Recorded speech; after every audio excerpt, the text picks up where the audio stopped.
Assalamualaikum warahmatullahi wabarakatuh. Perkenalkan, nama saya Fitrotun Nahdiah SPD. Saya mengajar mapel pendidikan Pancasila di MTS Negeri 1 Rembang, sekaligus sebagai mahasiswa PPG dalam jabatan tahun 2023 Prodi Pendidikan Pancasila dan Kewarganegaraan di LPTK Universitas Muhammadiyah Malang. Dengan nomor peserta 6916200092070. Hari ini, Senin tanggal 28 Agustus tahun 2023 akan melakukan uji kinerja di MTS Negeri 1 Rembang. Berikut video praktik pembelajaran saya.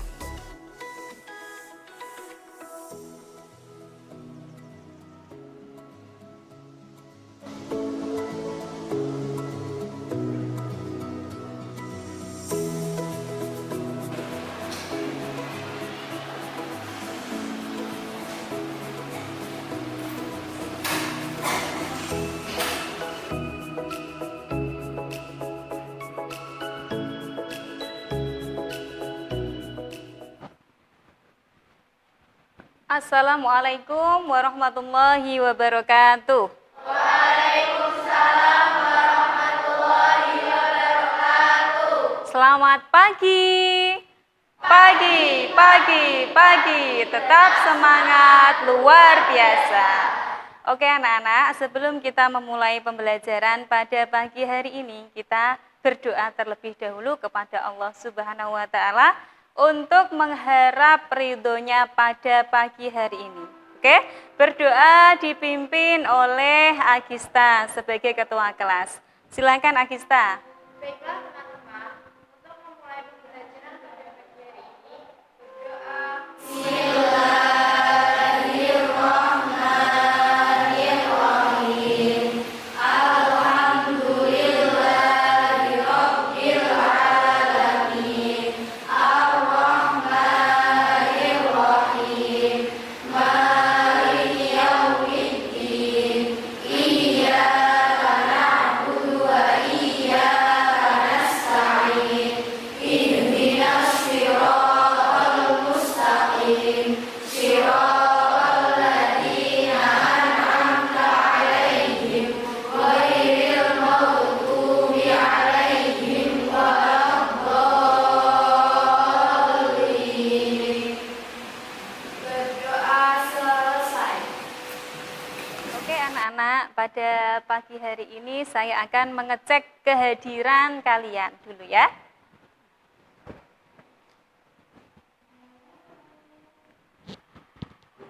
Farih Nur Yusuf, Agista, Noval, Salman, Alfiatus Solihah, Alifatun Nazila, Mika, Safira, Hadir, Bu. Candy. Oke, alhamdulillah. Hanya Ganes saja yang tidak bisa mengikuti pelajaran pada pagi hari ini. Oke anak-anak, sebelum kita memulai pembelajaran, saya ingin melakukan apersepsi atau mengaitkan materi yang telah kalian pelajari minggu lalu. Atau kita mengingat kembali materi yang telah kita pelajari pada pertemuan yang terdahulu. Oke, ada yang masih ingat? Saya, Bu. Oke, Safira. Perumusan dan penetapan Pancasila sebagai dasar negara dan pandangan hidup bangsa. Oke, ya. Materi yang telah kita pelajari kemarin itu adalah perumusan dan penetapan Pancasila sebagai dasar negara. Ada yang masih ingat bagaimana proses perumusan Pancasila? Saya, Bu. Oke, Alifa. Proses perumusan Pancasila dimulai dari terbentuknya BPUPKI yang bersidang 2 kali, yakni sidang pertama tanggal 29 Mei sampai 1 Juni dengan agenda membahas perumusan dasar negara. Oke, kasih aplaus untuk Alifa.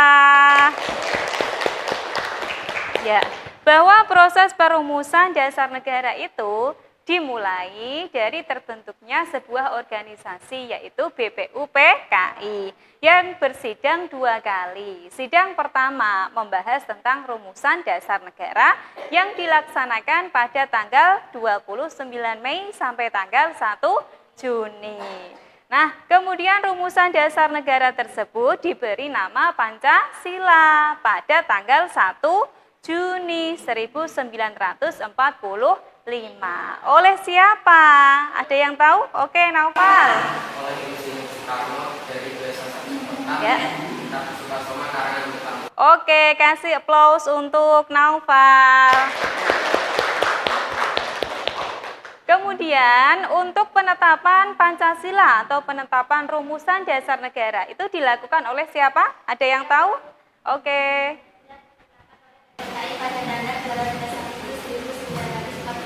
Oke, good job Arini. Ya, tepuk tangan. Ya.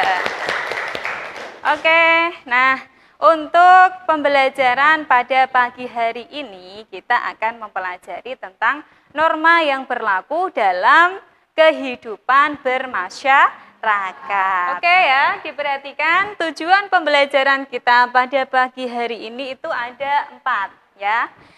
Yang pertama, peserta didik dapat menelaah karakteristik norma yang berlaku dalam kehidupan sehari-hari melalui diskusi dengan benar. Jadi nanti kalian akan menggunakan model pembelajaran PBL yaitu Problem Based Learning. Jadi nanti kalian akan membentuk kelompok secara heterogen ya. Kemudian yang kedua, peserta didik dapat mengidentifikasi sumber-sumber norma beserta contohnya melalui diskusi yang baik. Kemudian yang ketiga, peserta didik dapat menganalisis bentuk-bentuk pelanggaran norma dalam kehidupan sehari-hari beserta sanksinya melalui diskusi dan presentasi dengan benar. Jadi nanti kalian setelah berdiskusi, nanti akan maju mempresentasikan hasil diskusi kalian dengan kelompoknya masing-masing. Kemudian yang keempat, yaitu peserta didik dapat mendemonstrasikan penerapan sikap sesuai norma yang berlaku di masyarakat melalui diskusi dan presentasi yang benar. Nah, tujuan utama dari materi yang kita pelajari adalah kalian benar-benar bisa menerapkan sikap yang sesuai dengan norma dalam kehidupan bermasyarakat atau dalam kehidupan kita sehari-hari dalam semua bidang. Nah, norma itu sangat penting dalam kehidupan kita ya. Mengapa norma itu sangat penting? Ada yang tahu? Oke, Hasbia?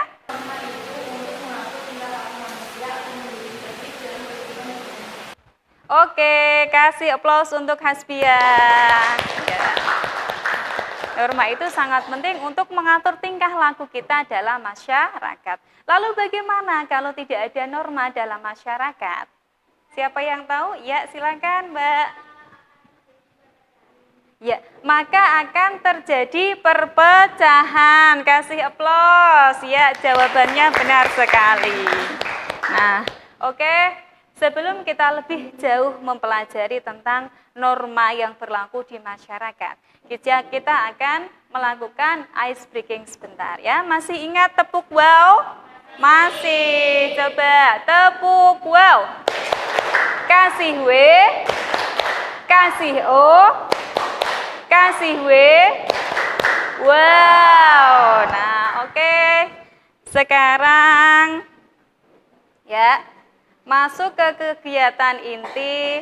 Nah, sebelum saya menayangkan video pembelajaran ya, kita akan berliterasi 10 menit membaca bahan ajar ya, halaman 21 sampai 29.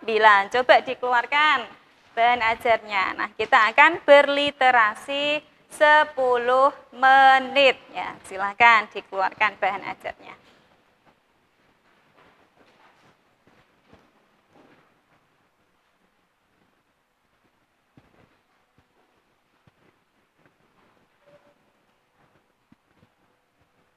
Oke, 10 menitnya sudah selesai ya.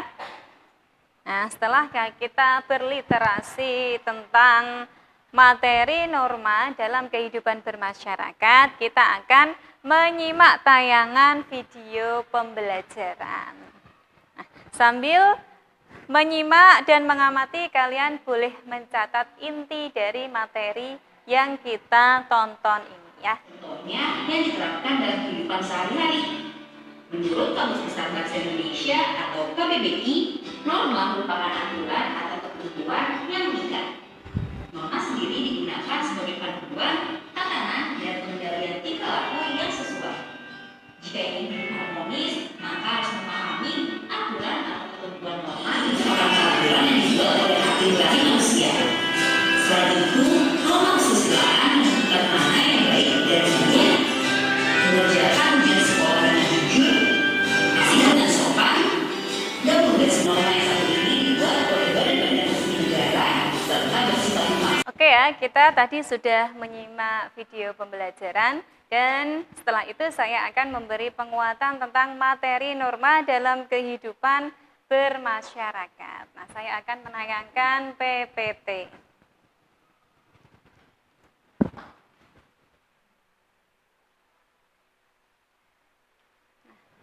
Norma itu apa? Norma adalah aturan yang dilengkapi dengan sanksi kepada orang yang melanggarnya.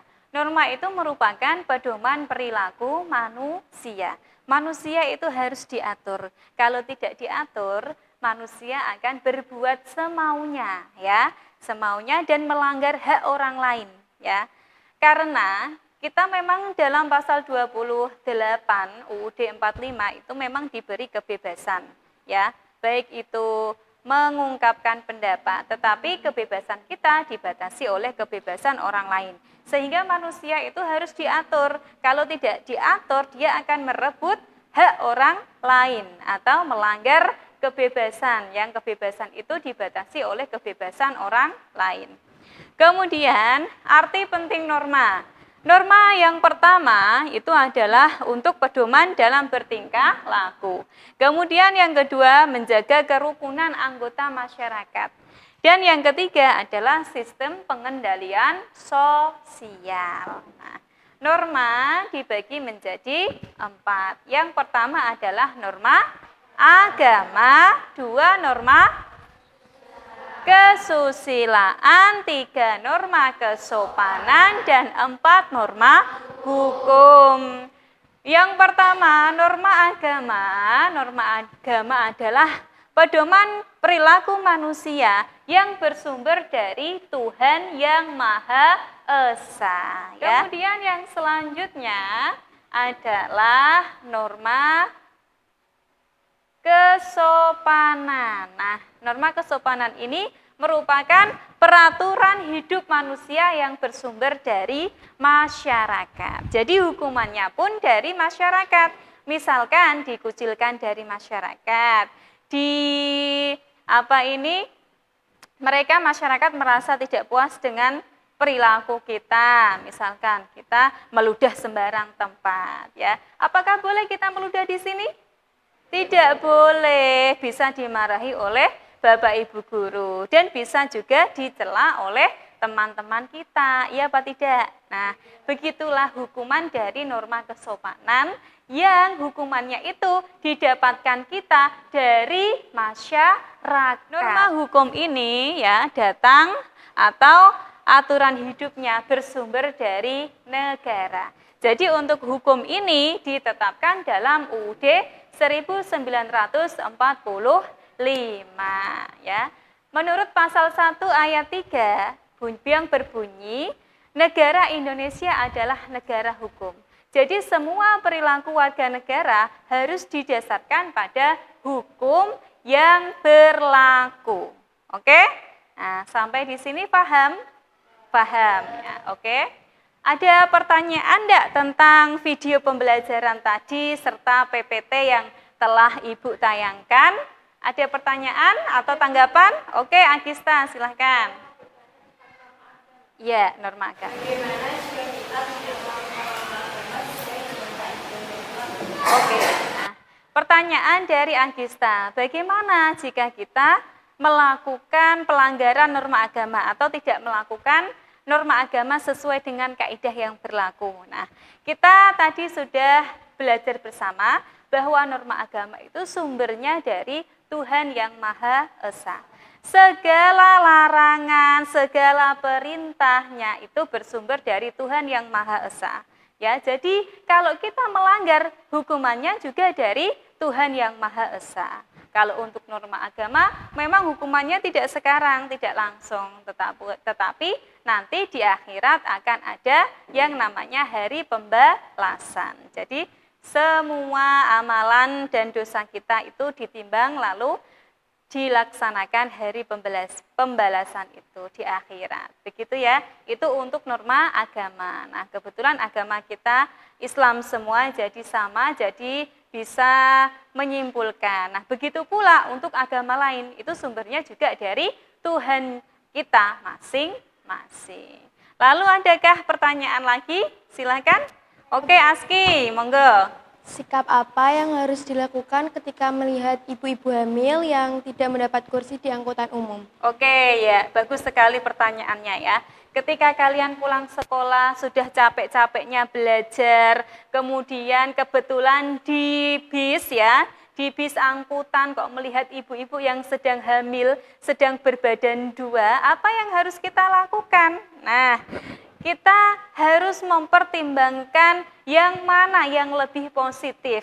Ataukah kalau kita duduk dengan santainya, kita akan merasa tenang, sedangkan kita sendiri melihat ibu sedang hamil, ya, sedang mengandung anak, di situ ada 2 nyawa yang sedang berjuang untuk pulang ke rumah, ya, untuk pulang ke rumah. Pasti di situ, walaupun kalian duduk ya, walaupun kalian duduk dengan santai, pasti ada rasa bersalah. Kemudian apa yang seluruh penumpang bis katakan kepada kalian, ya? Nah, itu berkaitan dengan norma kesopanan. Apa? Pasti akan dicela, pasti akan dicemooh, pasti akan dikucilkan. Apalagi kita seorang peserta didik, ya kan? Nah, sudah sepantasnya kita mendahulukan kepentingan ibu hamil tadi, Ibu hamil tadi ya, silakan dikasih kursi untuk duduk karena dia sedang mengandung bayi ya, itu ada 2 nyawa di situ. Kalau kalian memberikan kursi kepada ibu-ibu tersebut ya, kalian akan merasa bangga. Oh ya, saya ternyata sudah melakukan penerapan sikap sesuai dengan norma kesusilaan dan kesopanan. Jadi saya akan membagi kalian ke dalam 4 kelompok ya, 4 kelompok secara heterogen. Nanti saya akan menyajikan 1 kasus untuk kelompok 1, kelompok 2, kelompok 3, dan kelompok 4. Jadi masing-masing kelompok itu mempunyai kasus yang berbeda-beda. Oke, silahkan kita bentuk kelompok. Nah, ini kelompok 1 ya, silahkan bergabung. Kemudian kelompok 2, ya oke. Kelompok 3, silahkan bergabung. Nah, ini yang cowok-cowok kelompok 4 ya. Sudah ya, sudah terbagi. Nah, ini saya mempunyai LKPD, di mana ini nanti kalian bisa menuliskan nama kelompoknya, kemudian anggotanya, kelas, kemudian materi pokok dan tanggal. Ya, kalian nanti akan menganalisis faktor penyebabnya, kemudian sanksi pelanggaran norma, kemudian upaya mencegah, bagaimana upaya yang harus kita lakukan untuk mencegah agar tidak terjadi kasus seperti ini. Oke, paham? Bisa dimengerti ya? Nah, saya bagi.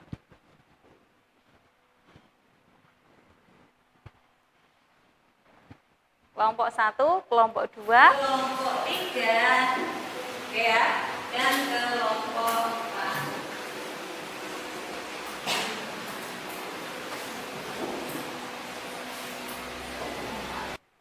4. Oke, diskusi bisa dimulai ya.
nanti disiapkan menjadi pembicara siapa, oke? Kurang sedikit.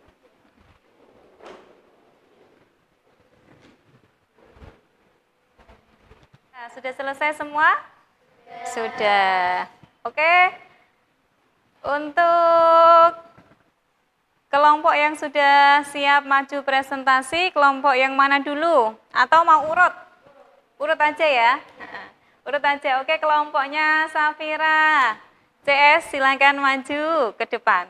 Mempresentasikan hasil diskusinya, hasil analisis tentang kasus pelanggaran di norma agama.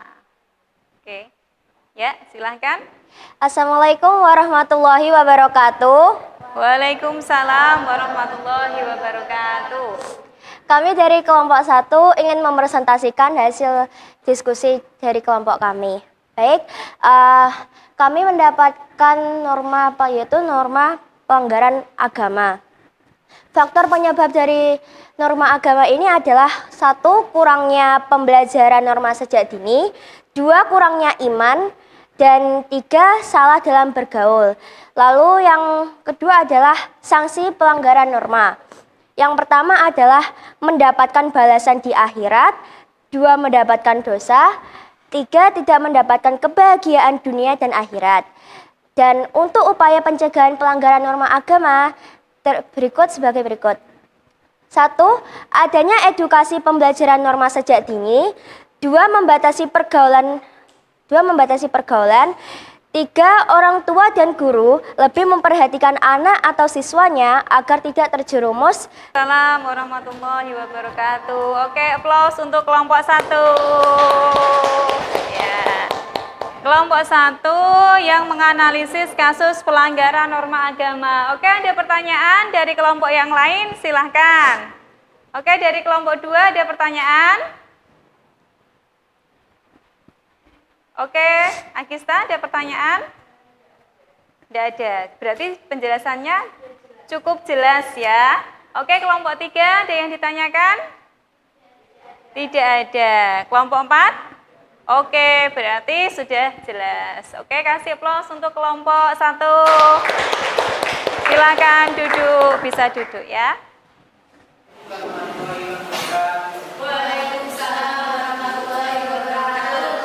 Intinya saya di sini saya akan mempresentasikan hasil diskusi dari kelompok kami. Di sini bisa dilihat ini gambar orang melakukan pelanggaran norma hukum. Faktor penyebab orang melakukan pelanggaran norma hukum adalah kurangnya pendidikan atau himbauan maupun sosialisasi dari kepolisian. Untuk sanksi bisa dikenakan hukuman berupa denda ataupun penjara. Upaya mencegah pelanggaran ini adalah bisa ditegur atau diberi arahan ataupun dihimbau agar tidak menghindari razia lalu lintas saat berkendara di jalan. Sekian dari kelompok saya. Assalamualaikum warahmatullahi wabarakatuh.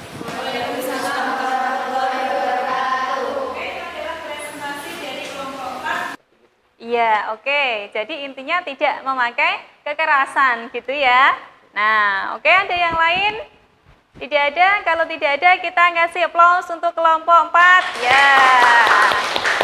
Oke, bisa duduk kembali ke tempat. Kelompok 4, Salma, Noval, dan Fari. Nah, coba kita akan melakukan pembahasan bersama dan saya akan memberikan penguatan untuk kasus pelanggaran norma agama ya. Di sini ya kasus ini, contoh kasus ini namanya apa? Kasusnya tentang apa? Ya, tawuran antar pelajar, betul, tawuran antar pelajar. Di sini lihat ada yang membawa golok dan melukai orang. Nah, ini perbuatan yang tidak sepatutnya dilakukan oleh seorang pelajar ya. Di sini secara tidak langsung ini sudah melanggar 4 norma ya, baik norma agama, kesusilaan, kesopanan dan norma hukum.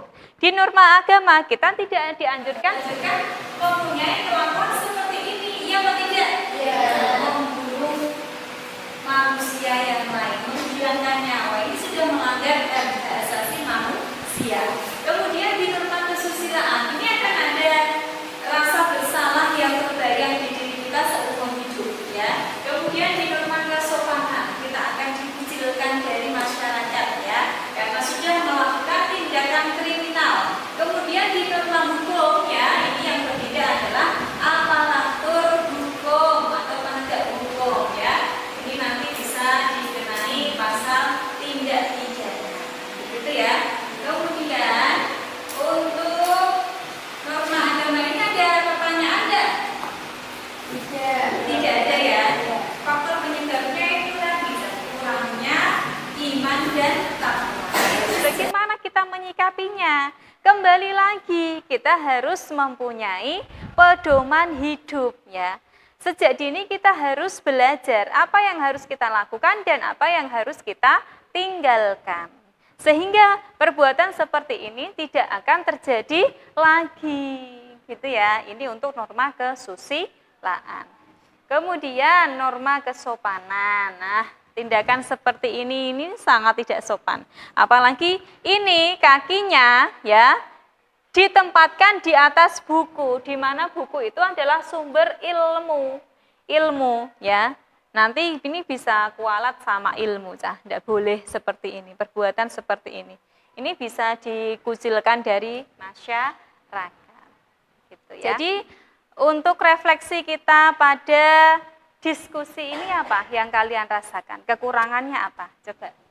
Kasus pelanggaran norma yang telah kita analisis Ya. masih tergolong rendah. Oh iya, kasusnya itu masih tergolong rendah atau kasusnya kurang bervariatif, ya. Banyak kasus-kasus lain lagi yang akan kalian temukan di dunia nyata, begitu. Oke, refleksi selain kasusnya masih tergolong rendah, ada lagi? Ada, Bu. Ya, Dalam diskusi analisis pelanggaran norma masih ada anggota yang pasif. iya, ternyata masih ditemukan anggota-anggota yang pasif. Jadi belum menyadari apa tugas saya, ya. Lalu saya diskusi itu untuk apa? Begitu masih tergolong seperti itu, ya. Oke ya. Selanjutnya, ya, kita akan melakukan evaluasi. Nanti kita akan menggunakan kuisis dengan mode papermood atau mode kertas. Dan anak-anak bisa kembali ke tempatnya masing-masing, ya.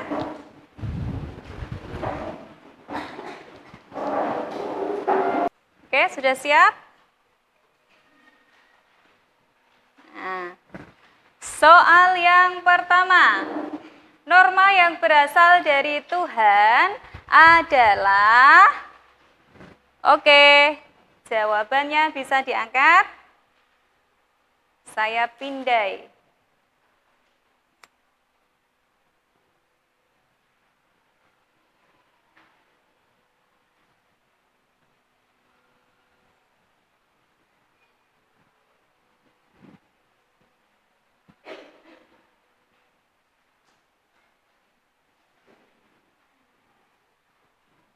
Oke ya. Pertanyaan selanjutnya. Bila tidak ada norma, maka masyarakat dapat, oke, jawabannya bisa diangkat.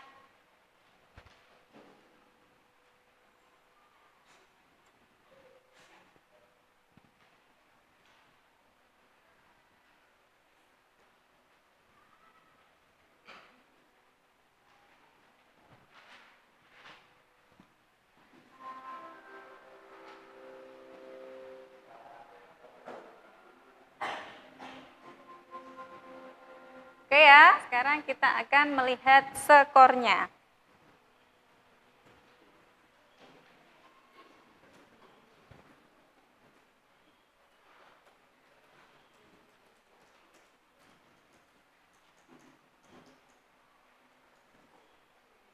Nah, ini laporannya. Oke ya. Nah, oke, kita sudah melakukan evaluasi ya, evaluasi. Kemudian refleksi untuk pembelajaran pada pagi hari ini itu apa? Mulai kita tadi mempelajari materi, berliterasi, kemudian ada video pembelajaran dan ada penguatan dari PPT yang telah saya buat. Lalu refleksi kita untuk pembelajaran pada pagi hari ini itu bagaimana? Ya, Safira? Untuk pembelajarannya sangat mudah dan menyenangkan. Iya. Lalu untuk pertanyaannya ada yang beberapa sulit dan ada yang beberapa mudah. Oke ya. Untuk pembelajaran seperti ini itu sangat menyenangkan. Ternyata model pembelajaran PBL atau Problem Based Learning itu sangat menyenangkan. Kemudian sama kuisis tadi ya, menggunakan paper mood. Jadi tadi kalian mengangkat jawaban kemudian dipindai responnya, itu sangat menyenangkan sekali. Akan tetapi tadi pertanyaannya juga ada yang mudah, ada yang sulit. Karena itu akan memicu kalian untuk berpikir kritis dan kreatif ya. Sesuai dengan pembelajaran yang kita lakukan, ini adalah pembelajaran HOTS atau critical thinking, berpikirnya tingkat tinggi. Begitu nggih? Nah, oke ya. Ini tadi kita akan menyimpulkan pembelajaran kita hari ini adalah tentang norma yang berlaku dalam kehidupan bermasyarakat. Bahwa kita hari ini telah mempelajari norma yang berlaku dalam masyarakat. Ada norma agama, norma kesusilaan, kemudian norma kesopanan, dan norma hukum. Norma agama itu adalah peraturan hidup yang bersumber dari Tuhan Yang Maha Esa. Kemudian norma kesusilaan adalah peraturan hidup yang bersumber dari hati nurani manusia. Kemudian yang ketiga, norma kesopanan, peraturan hidup yang bersumber dari masyarakat. Dan norma hukum, peraturan hidup yang bersumber dari negara. Oke ya. Nah, itu adalah materi yang kita pelajari pada hari ini. Pertemuan yang selanjutnya kita akan mempelajari tentang perumusan hukum dasar negara. Hukum dasar negara yang saat ini kita kenal dengan Undang-Undang Dasar 1945. Di pertemuan yang akan datang kita akan mempelajari tentang perumusan dan penetapannya. Oke, ada yang mau ditanyakan apa tidak? Ada? Tidak. Oke ya. Kalau tidak, kita akhiri pembelajaran pada pagi hari ini dengan bacaan hamdalah. Alhamdulillahirabbil alamin. Oke, ketua kelas silakan disiapkan untuk berdoa.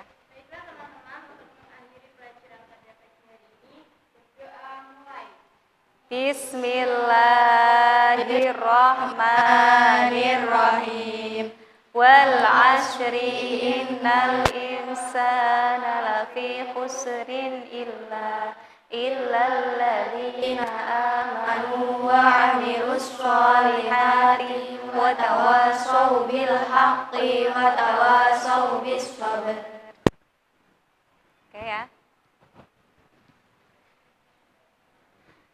Sekian, terima kasih. Mohon maaf atas kesalahan, baik yang disengaja ataupun tidak disengaja. Billahi taufik wal hidayah. Wassalamualaikum warahmatullahi wabarakatuh. Waalaikumsalam